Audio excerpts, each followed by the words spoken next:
আজকের এই ঐতিহাসিক জাতীয় সমাবেশের সম্মানিত সভাপতি জামায়াত ইসলামীর আমির ডাক্তার শফিকুর রহমান, মঞ্চে উপস্থিত অন্যান্য জাতীয় নেতৃবৃন্দ এবং আমার সামনে আগত সারা বাংলাদেশ থেকে জামায়াত ইসলামের নেতা কর্মী ভাই সবাইকে আমার দল গণ অধিকার পরিষদের পক্ষ থেকে সালাম এবং শুভেচ্ছা জানাচ্ছি। আসসালামু আলাইকুম। প্রিয় বন্ধুগণ, আপনাদেরকে একটি কথা স্মরণ করিয়ে দিতে চাই।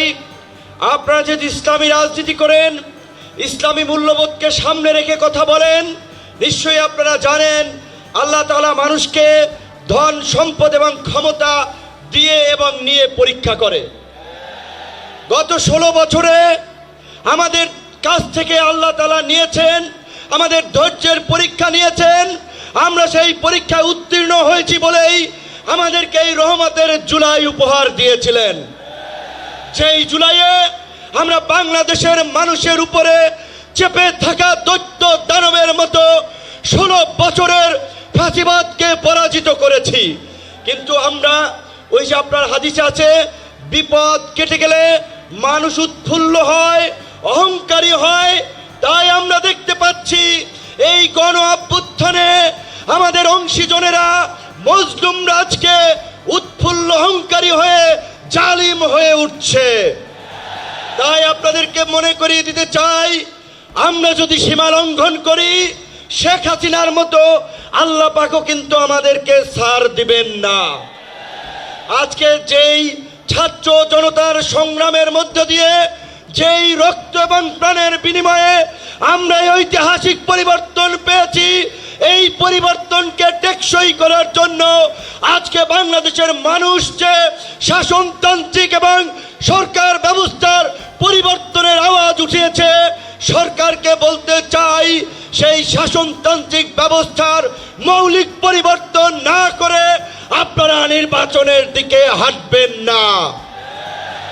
নির্বাচনের আগে সমস্ত রাজনৈতিক দল যেন নির্বিঘ্নে প্রচারণা করতে পারে, নিরপেক্ষ একটি প্রশাসনিক এবং রাষ্ট্র ব্যবস্থা থাকে, সেই লেভেল প্লেইং ফিল্ড নিশ্চিত করতে হবে, যেটা আজকের এই সমাবেশের একটি দাবি। একই সাথে আমরা বলতে চাই, গত এই 11 মাস ধরে স্থানীয় সরকারের কোনো জনপ্রতিনিধি নাই, মানুষের একটা চরম ভোগান্তি। তাই অনতিবিলম্বে স্থানীয় সরকার নির্বাচনের মধ্য দিয়ে জনগণের এই দুর্ভোগ লাঘব করেন। আমার ভাই, আমার সহকর্মী, সহযোদ্ধা বন্ধু জাহিদুল ইসলাম বলেছে, আমিও তার সাথে একাত্মতা পোষণ করে বলতে চাই। অনেকেই আমাকে ইয়ার্কি করে বলে, ভাই ডাকসুর চাবি কি আপনি নিয়ে গেছেন নাকি? ডাকসু তো আর খোলে নাই আপনার পরে।